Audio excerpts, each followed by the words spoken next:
what's up? Somebody throw me a 5 for 5 in the chat there if you would. Let me know my audio and my video's okay. And we'll get rolling with it. We will roll with it, baby. You guys like that song? Hopefully. Hey, Hilly, good to see you. I ain't seen you in a minute. I know your hours got kind of jacked up because of, I think your wife's working. But yeah, it's good to see everybody. I know I haven't done a live stream at this time of night in quite some time. Well, that time of night for me. But, yeah. So, hope everybody's doing well. We are going to get into it. But a really quick channel announcement here. I'm going to be going over to Tommy's channel, The Lifeboat. Actually, we're going to do this real quick. I will just, well, let's do it this way. Let me, I'm just going to drop the link down here. And, I'll be going over there to his show. He did a live tonight as a test stream, and to let everybody know he can go live now. And, I think I'm going to be over there tomorrow and share some things about myself. Get a little bit, you know, let you guys a little bit, personal stuff with me. I've talked about it before, but not to the level that I probably will tomorrow. It's definitely a different thing, especially when, you know, I'm talking to my friend, my brother, Tommy. It's going to be a different thing over there. I'm not, you know, not that I hold things back now, but yeah, I'm going to make it a point so everybody understands exactly what I was going through and what I've been through, so people can get help from that and learn from it, from my mistakes, and hopefully not make the same. So that's kind of the goal there. And again, guys, that's, you know, I fought the pill addiction, and, you know, I've been on Suboxone, still on Suboxone. Been on it for close to 10 years now, and I've been one of the fortunate ones not to actually fall off that train. So we will be talking about that over there tomorrow, and how I got there and how I got to where I'm at now. I think you guys would enjoy it. Number one, it's a very friendly environment. Everybody's welcome. It's a family over there, just like it is here. And people talk to each other in the comment section like it's nobody's business. I mean, come on, man. I've never seen a comment section like it, and I'm being honest. That's not so. I'm not, you know, like playing that up just to try to get people there. That is the truth. All you got to do is go look. But anyway, it's, yeah. If Tommy doesn't, you know, respond to you in the comment section, I'll respond. Somebody there will respond. Everybody's talking to each other. Usually it's 10 or 12 people. So it's like a big, you know what I've been calling it? It's like a big, like, group family session all the time. And we're able to be who we are and talk about things that we've been through and get, you know, just feel better and help each other. So anyway, I am going to get into this. Hey, Fly, what's up? Oh, Shelly. Trying to say hi to everybody just really, really quick because I haven't done one this time of night. RJ, Kiwi. Shelly, let's see here. Freedom, what's up? Taylor, Lee, what's happening? Leston, you're from South Africa, right? Ain't that what you said a little while ago there? Always love my international people, guys. I mean, it's awesome. It's awesome to know that people actually, you know, this is one of the good things about the internet. There are no boundaries as far as how far you can reach. And it definitely is. And that's going to be really, really a cool thing that I think Tommy's starting to experience some of that. Maybe I haven't really talked to him much. He's got too much, very many people outside the U.S., but it will happen. I promise you. Because this is just not a United States problem. It is a global epidemic, and I hate saying that word, epidemic, but that's what it is. So we'll just leave it at that. So anyway, okay. So we are going to get into this now. We are here on the Schumann. Not a whole lot going on, guys. Remember, this is the heartbeat of the Earth. That's what they call it. It's a resonant frequency that's always there between our ionosphere and the surface of the Earth. Okay. When we get hit with stuff from space, it kind of compresses it, and it will change this frequency. Things happen now with local thunderstorms. This is very localized, guys. This tool here is in Russia.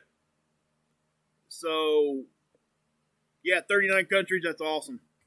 But yeah, so this tool is in Russia, and it that's what this tool is trying to represent. Its conditions there. But when we do get stuff from space, we're able to show global stuff by looking at a couple different tools or what have you. But remember, they have to pump this 7.83 hertz level. This one here that's always there. They have to put that into the space station. They have to pump that frequency into anything that's out in space or underground. If not, these people go crazy and get sick. They used to call it space sickness, like, where people would go crazy and then when they were in space. Some of us have seen movies like that. That's a real thing. Okay?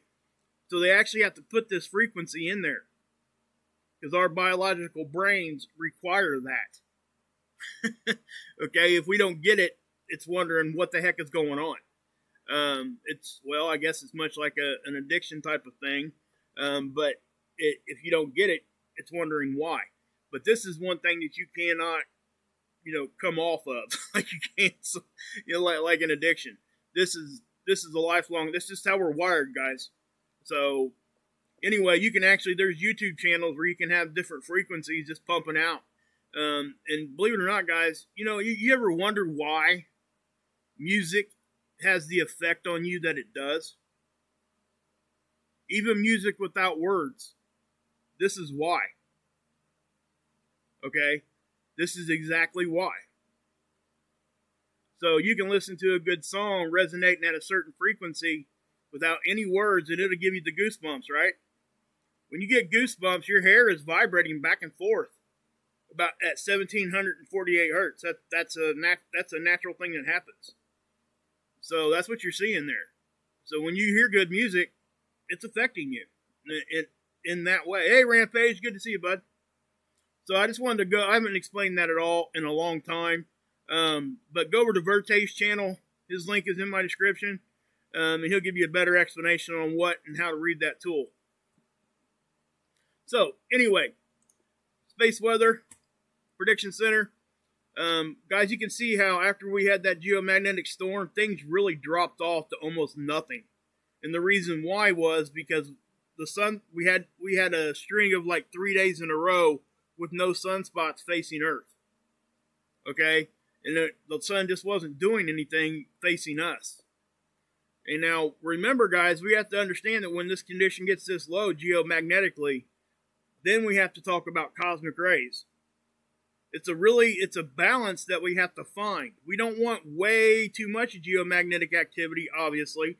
Then we have electrical issues, correct? But if we don't have enough, we can't block the cosmic rays like we really need to. Okay? And then you're talking about radiation and people getting sick. At a high level, okay? It would take a lot, to be exposed to that for an extended period of time. But you do that over a period of years and not knowing it's happening.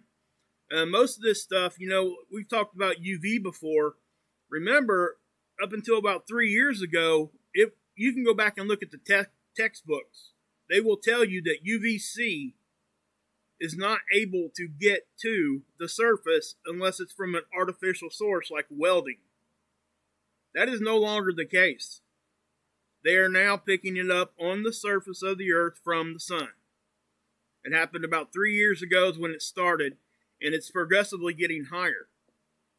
That is it's an empirical fact. You can go look at the data on that. Okay, so what is the difference between, UVC you cannot protect yourself from with sunscreen. It doesn't work. The only thing that can protect you is to cover your skin. That's it. So don't be afraid, especially if you're a man or whatever. No, who cares what people think? If you're going to go outside for an extended period of time, wear a hat that covers the back of your neck. Okay, or use an umbrella if you're going to be like out watching a ball game or something. Okay, umbrella just isn't for rain. It's also for blocking sun. So just understand that, I worked in lawn care for a very long time, and I'm telling you guys, stuff is a little different now than what it was 20 years ago. Just saying. X-ray flux. So what are you seeing here? Those are flares. Little pops, little spitting at us. So, where's that coming from? Well, it's coming from the sun, and it's mainly coming from this sunspot right there. Okay? Soon as this is the one that was blowing the big ones off the side and towards the back. They weren't huge, but they were big enough that even before it crested to face us, it gave us 2 C-class flares. It wasn't even facing us, and the X-rays were able to come off at an angle that it actually did. So that's not uncommon, but it does take a bigger, more powerful punch to be able to do that. And again, guys, this is something that if you've never been into space weather before, you're going to notice that, or if you've been here on my channel for, say from the time I started. From the time I started to before, I've been showing you stuff during quote-unquote solar minimum, right? The 11 to 22 year cycle thing that we talk about. And we were in the lull part of it when I started my channel, or right at the beginning of that. So now we're going back up into solar maximum, which is expected. But what I'm saying is now we're going to start seeing a very active sun. It's not going to slow down. Again, we may get lull periods or whatever, but we're not going to get extended time periods where we don't see anything, right? Anyway, so you got this. This is the end of the spiral. This is a historic and a forecasting model. Remember, these are models. Okay, this thing really, if you think about it, does not exist in the way that we think it does. Okay, it's just like I guess if you want to put it in better words, it'd be like kind of like a CGI. Most people can understand what that is, right? It's computer animated stuff that you watch on TV or whatever, or you're playing a video game, all those things, right? Well, this is essentially what this is. It is raw data, like on a sheet you would pull up for like math. I'm not kidding, okay? That's what and they enter these values into the models, and each model will take that certain data points into consideration more than it will others. So that allows them to be able to, and then they, decided to show it in this way to give us a visual representation of what the data is saying. Why did they do that? Well, because when you do that, you get a better understanding of what's actually happening. You don't necessarily need any of these models. All these are visual aids, if you want to look at it that way. If you understand the data at a level, you don't even need the models at all. So, anyway, right here on the yellow line, from here back 2 days, that's exactly what happened. Okay, this is historic right here. Now they forecast out. Well, this one here is actually, we would be more like right here. They're a few days behind. Now, I will have to say, NOAA was having problems, okay? They were trying to, fix some things, get some things ironed out with adding some more satellites and data and stuff like that. And if you guys remember my last upload, I was showing you guys how it was just jumping all over the place, right? So, yeah. What the heck? Oh, man. Oh, wow. Yeah, I gotta love that. Yeah, Tommy, wait till you see some of that crap over there. Because it'll happen. But, we'll get it out of there really, really quick, just like my mods did. You see that? Thank you. They get that out of there quick like. That's right. Yeah, guys, if you ever see somebody spamming the chat like that, mods, don't even give them a 300-second timeout. There is no second chance for that. Just wipe it out of there. That's somebody just trying to cause problems. That's all that is. So anyway, you can look here where we kind of bumped up here. They didn't really think we were going to get to like a 3 there, but we did. I think their forecasting was saying like 2, so it's not that big of a deal, right? It's just not. So, just saying.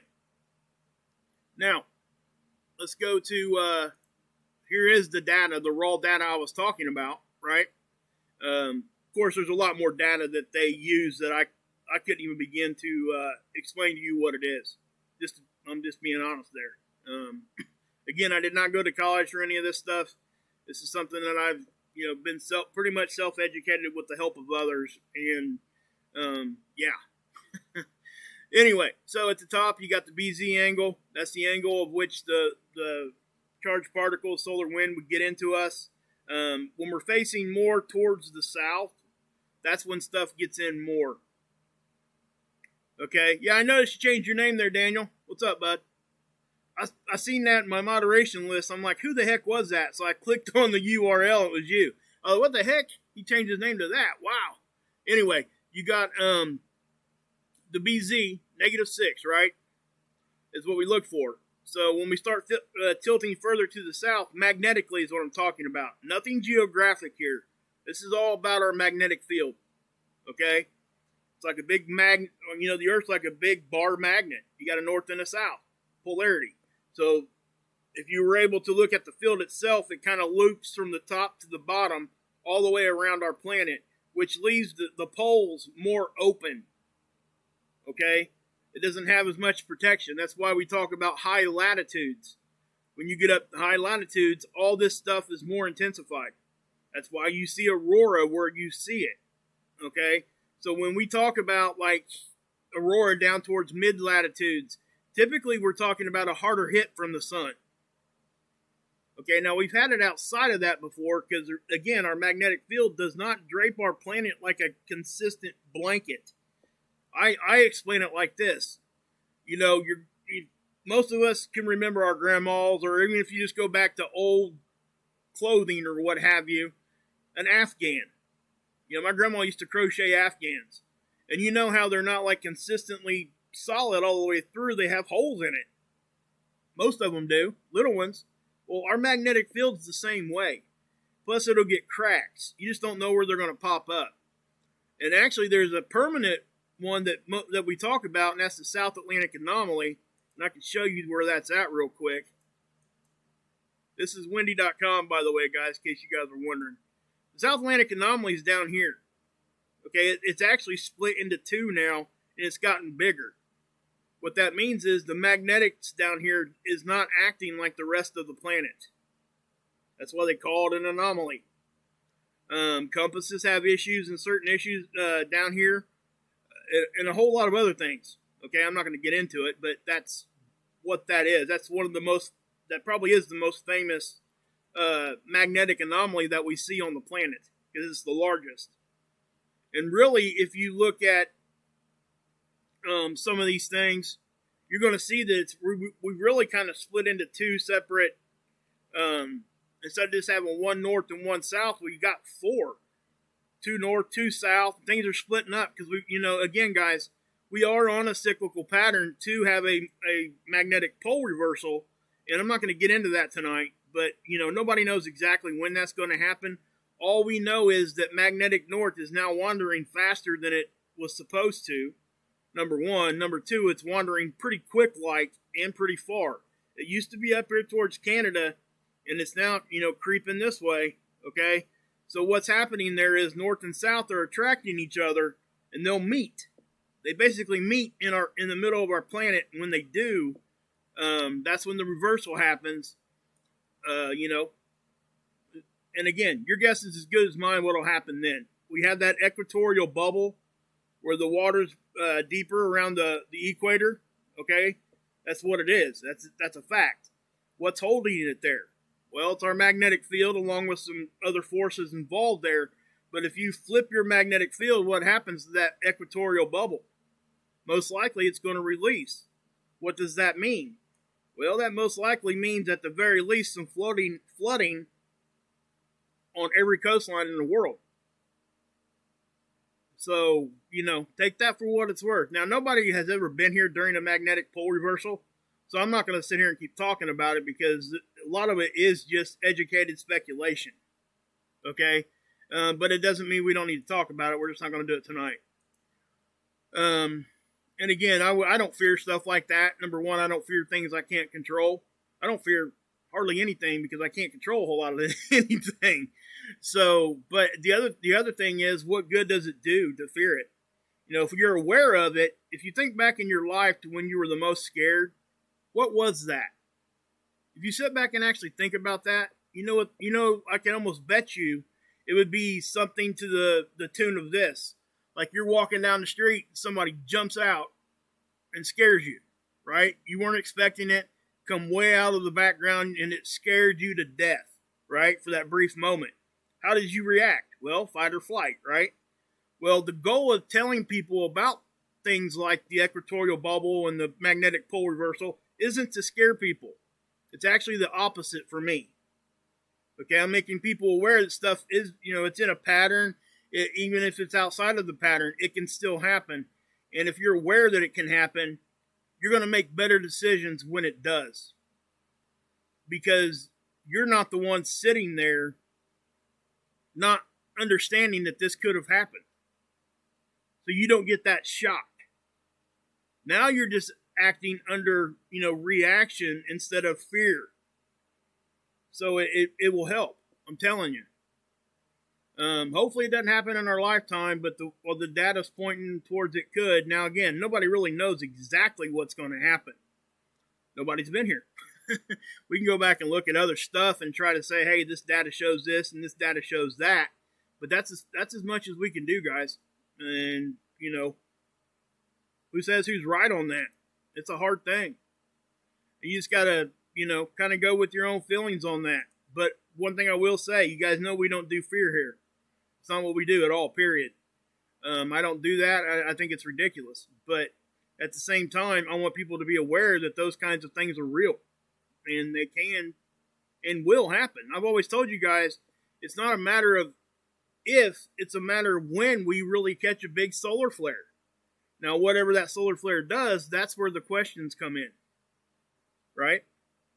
So, as you're looking right here, guys, you can see the sun's off to the left, and this is the speed, right? So, not much going on. Just like I showed you. This is density. Remember, when you got slower solar wind speed, what do you have? You got higher density. Why is that? Well, the reason why is because, think about it. If it's moving faster, it's grabbing more of these particles and flushing them out. Okay? So when it's moving slower, they hang around more. So the density slowly builds up. Okay? And that's what you're seeing here. And also, you'll notice that right here in our magnetosphere, right here, it's a really good representation of it. Things outside of our magnetic field are typically more dense because our magnetic field is blocking this stuff. So that's why there's not as many particles back here. So hopefully you understand. I mean, I know I've explained that a few times, but I do like to go back over that from time to time. This is magnetic pressure. We all know what pressure is, so people really understand this one rather well. And we can go, we're not seeing a whole lot right now. Okay? And again, this is probably going to change too. We did have a filament release off, like I was telling you guys earlier. You can see here, this is the SDO, the satellite right out in front of our planet, looking at the sun.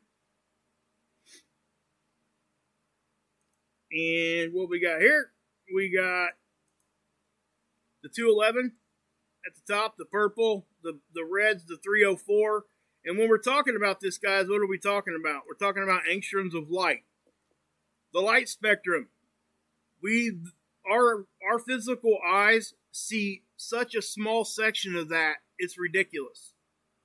So this is why they have to do this, because certain gases show up in certain wavelengths. So that's what you're seeing. Hey, Skywalker. Hey, Efren.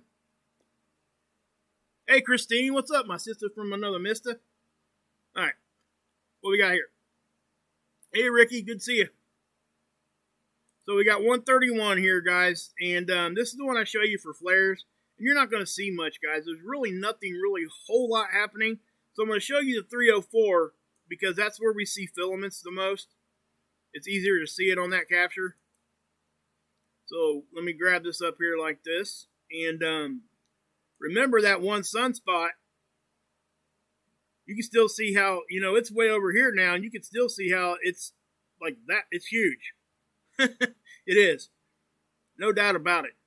So let me find this. The filament was down here. We actually had a couple of them through the course of a couple days there bust off. Actually, it's not even on this time lapse here. I'd have to go back further. I'm not going to pull it up because really it's really not that big. It's about this big, and it does fire off this direction. Now, they're saying that it could give us a glancing blow. Let me show it to you real quick on the glancing blow end of it. All right, this is NASA's this is NASA's version of the end-low spiral I showed you guys over there a few minutes ago, right? It's the same model, but they take different data points into consideration more so than some of the other ones that they do over on NOAA's model. That's why they're different, right?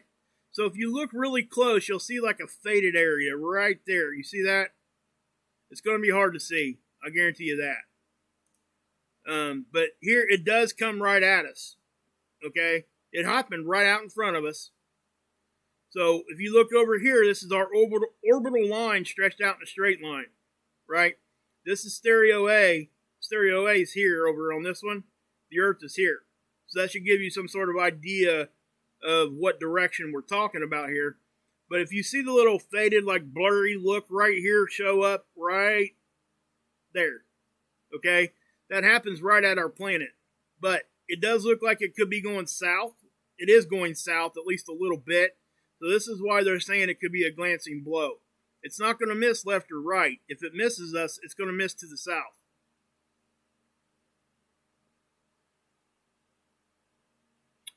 But yeah.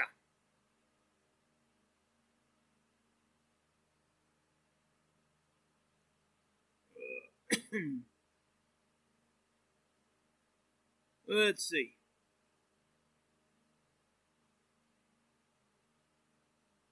Yeah, you're not an Aussie, that's for sure. I'm just kidding. Yeah, his name's Corin, I guess. That would be an easy mistake to make, Corin. Sorry. People are calling you Corey. I apologize for people addressing you the wrong way. It's not intentional. Oh, okay. I see how you are. That's fine. Don't ban him, guys.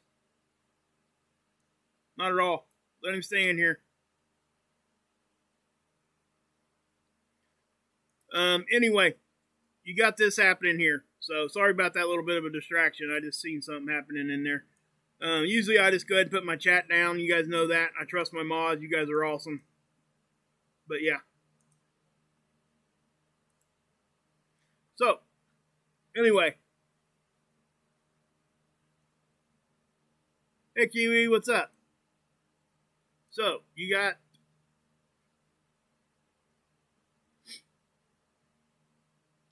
this is Soho, and so when you're looking at this, guys, you're looking from basically the same perspective I showed you on SDO, but this is a different satellite. It's a little closer to the sun than what even SDO is. So what do you got? You got hardly anything going on.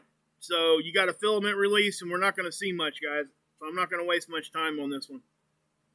So let's go ahead and we'll bring this up. This is the volcano that everybody's talking about. Okay, La Palma. And this was if you see when this was posted, look, on the 21st of 2017. So we know that if a big volcanic eruption happens over here, and they had one, but it wasn't all that big. Okay, it's still continuing. The last I looked, the magnitudes of the earthquakes were actually starting to come down some. And the reason being is when these things actually do erupt, if they don't erupt big, they could, and they continuously produce some magma and stuff flowing out. What that's doing is it's releasing that pressure. That's a good thing. But at the end of the day, when we're talking about stuff building up. Now, if you go back in history and you look at this, grab this, and please go give this guy some love, Naked Science over here. Not that they, 1.1 million, I get it, but still, right?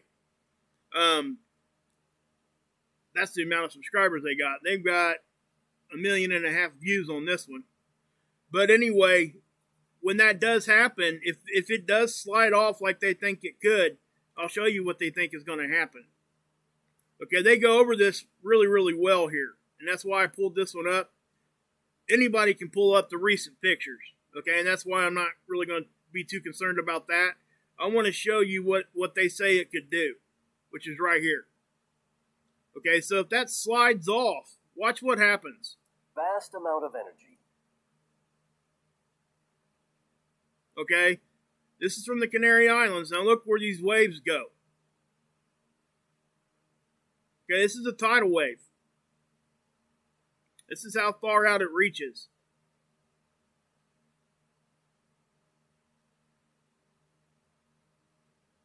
Okay, did you guys notice the build up there before it came on inland? That's because it starts hitting that shelf.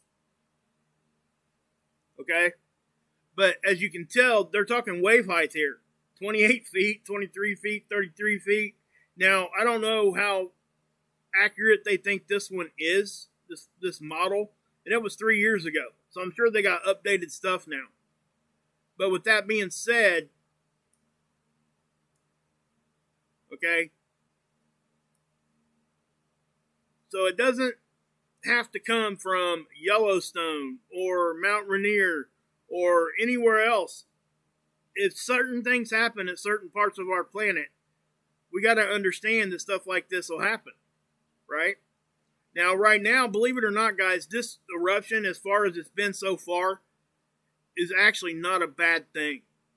Because it will prevent this one from actually happening.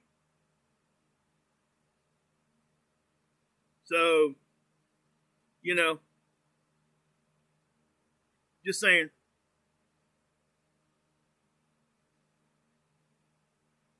But, yeah.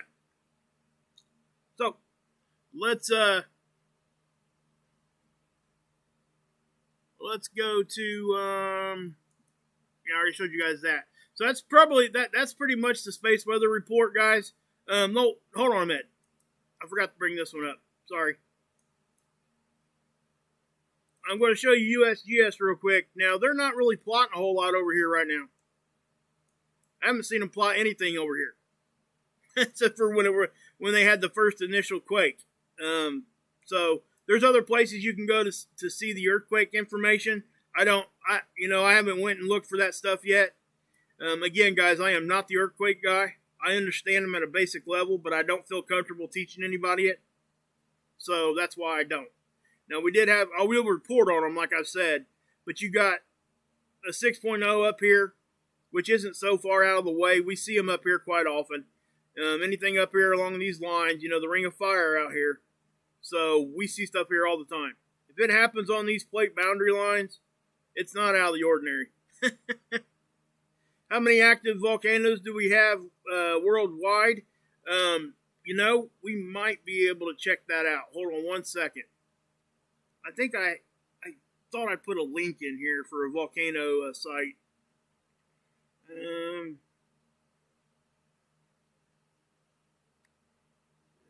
Okay, Spaceweather, Nope, I didn't. But if you guys Google that, you'll get a number really quick. I would say, I don't know, Ricky, do you know? You're in here.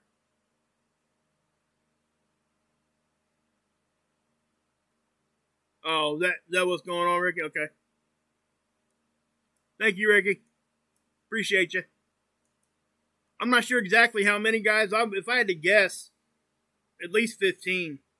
They don't always,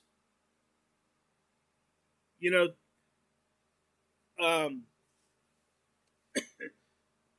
don't always stay a consistent number, but there are more going off than what we would think. Okay, so that's what I would say to that. But let's go over to spaceweather.com. I always show them because they do so, really great work over here. Now here is the sunspots. Why it's only could spark a G1 geomagnetic storm. Now I was going to play this, but I decided not to because I want you guys to go over here and give them some love.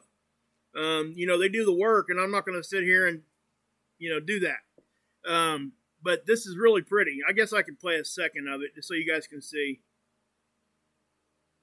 Okay, obviously that's a time lapse. Okay, guys, it's a time lapse. It's been, sped up, and he also actually adds in some effects, like right there.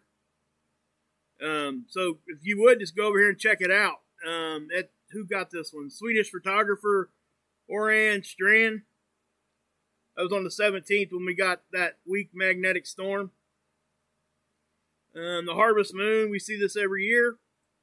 There's some pretty cool science behind that. If you guys wanted to dig into that, on why it's red and all those kinds of things, how big it's getting.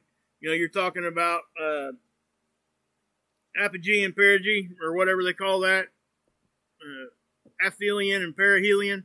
Sorry, used the wrong word there. But that's the two words they use when the moon's the furthest away that it ever gets for that time period, and then for that same year, it would be the closest it gets when you're talking about those two terms. So, noctilucent clouds, nothing going on there, which is up here. That's meteor dust or water vapor freezing around meteor dust, really high in our atmospheres around our poles. Okay, that's what those are. So when we're talking about those, what are we talking about? Well, blue metallic looking clouds. That's what they are. So why do we even care? Well, number one, it's cool. Number two, when we start seeing these things and they're not in the proper location that we would expect them to be, or if we see them at different times than what we would expect them to be, it can help us understand how conditions are changing on our globe. Okay, that's why we even care about this stuff. All right. I get that question quite a bit. That's why I addressed that, because that's really why. If it's not going to affect anybody, people ask me why do we look at it? Well, because it can help give us a better understanding of what's actually happening worldwide. So, let's see here. What do we got now? Now, let's take you guys over here to windy.com. I noticed something over here, guys. It was pretty interesting. All right, so I'm going to zoom in. And I'm actually going to pull up the 3D model on this. Guys, you guys should really go over here and check out windy.com. Number one, they're upgrading their stuff to this stuff now. Right? They didn't used to have the globe option. So as I scroll down through here, those of us that are over here, now again, this is another opportunity for me to show you guys why we see what we see.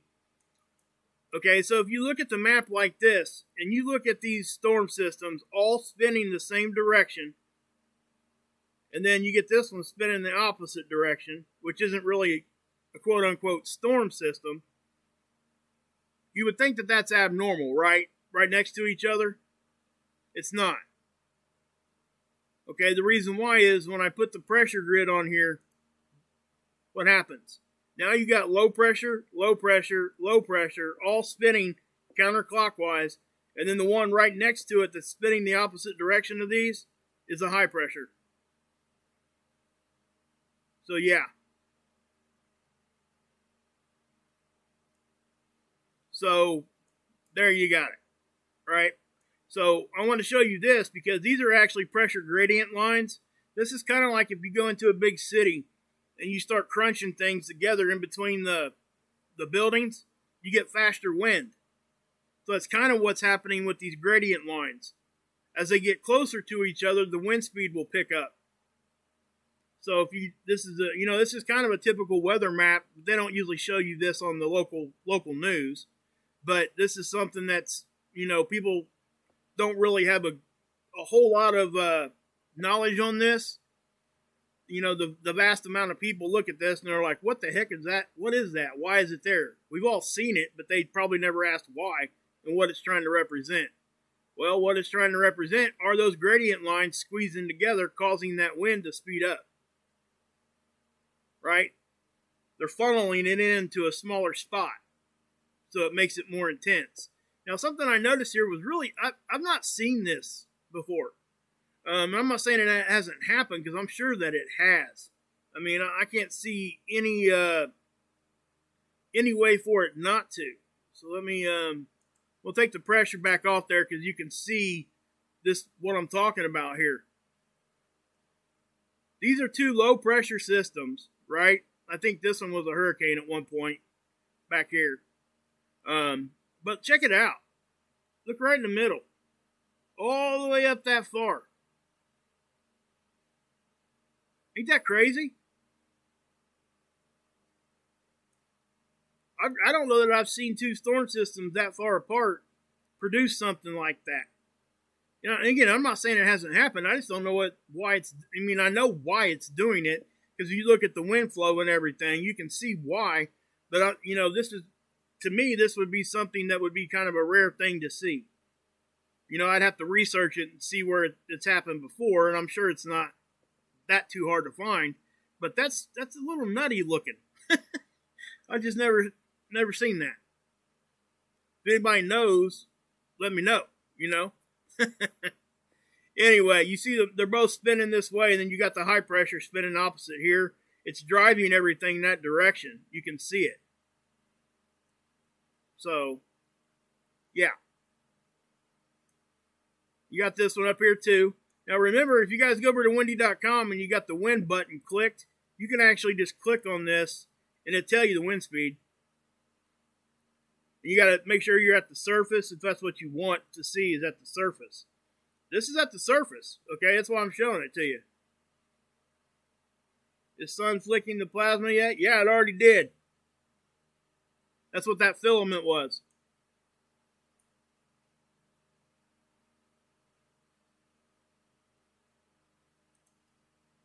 So if you click anywhere, you can pull that over and find out what the wind speed is. Anywhere on this map. And something else on this one, which I think is pretty cool. You go over to the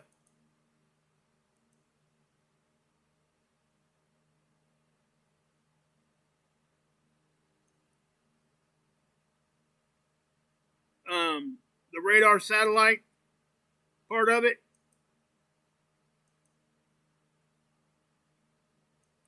Are you guys getting any buffering? I'm having a hard time navigating this one. This one ain't wanting to click for me.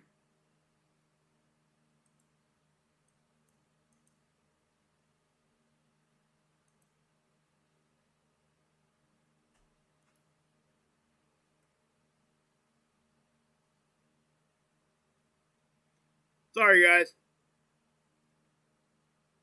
You buffering a little bit, 7? Okay. But yeah, guys, so, I mean, there's not really a whole lot more to go with here. But I just thought that was cool. And windy.com is probably eating up some bit rate anyway. That thing is, it eats up a lot. I can get rid of that too. And that one. Alright, guys. You guys got any questions? I'll see if I can't help you. Enlightened Truther, good to see you.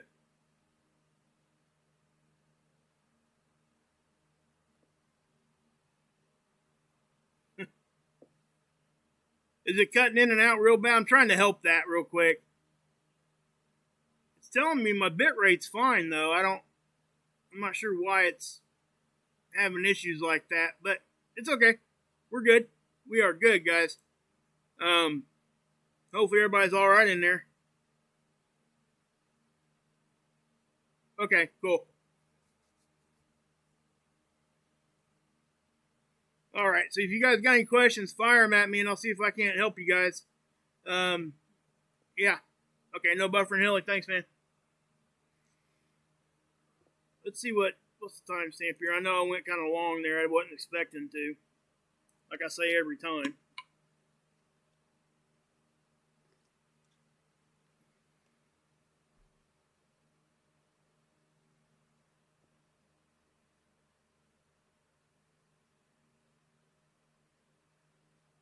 You buffering pretty bad, 7? Might be on your end, bud. I'm not sure. Everybody else in here saying it's okay. Probably not lower class. We're not really getting a whole lot of energy right now.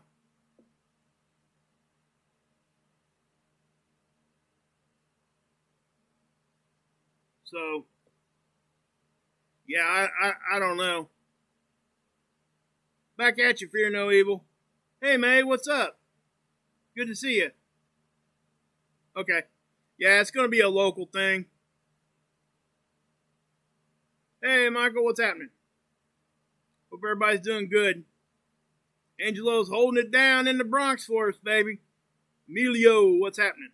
So, yeah, guys, I'm going to be, and again, I'm going to take you guys over there real quick just to show you guys.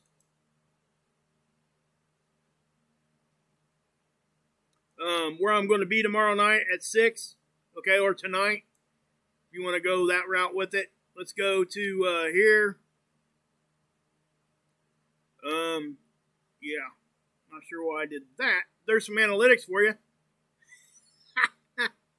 I'm not sure why I did that, but there you go. There's some analytics for you. I haven't even looked at this page in a minute. Huh. I meant to go to Tommy's page, but... So we'll go back here to this one.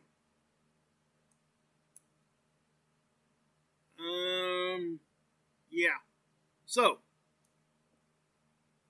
let's find Tommy's page. I meant to go to my subscription list is what I was trying to do.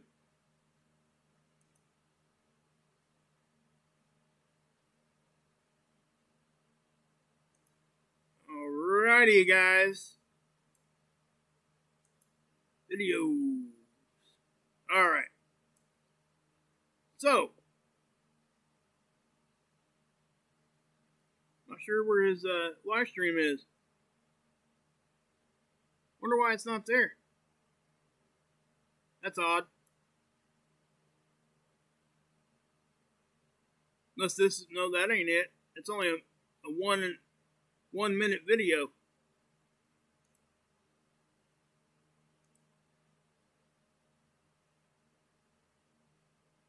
It's kind of weird, guys. I'm not sure what's going on with that.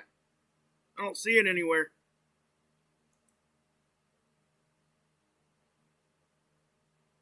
I don't see it anywhere. Am I missing something? I don't know, man. I don't know what's going on with that.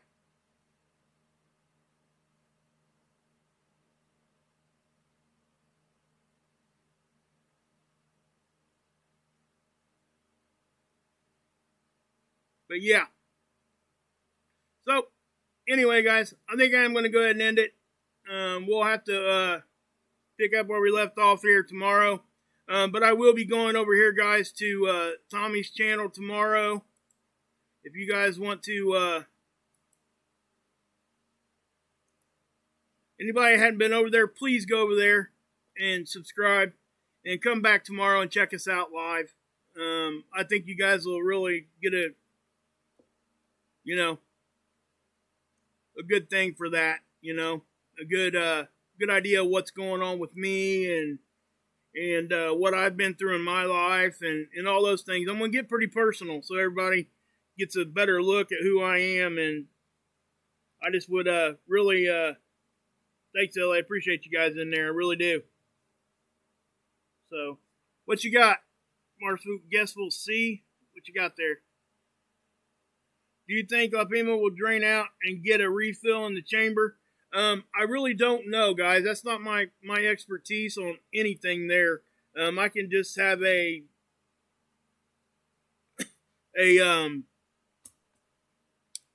guess at it. That's all I would be giving you. You know, Ricky's in here. She would know more about that than me.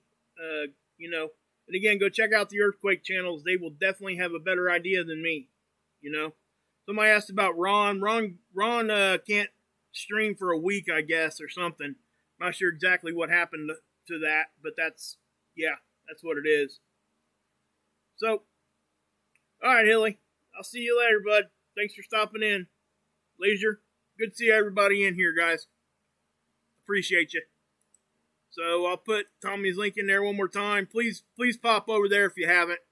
It really means a lot to me and Tommy both, and I think you guys will really get a good place to go to have some really, you know, meet some really decent people and just overall try to live a better life, you know. So, anyway, guys, see you if you're no evil. See you guys. God bless. Yahusha saves. You can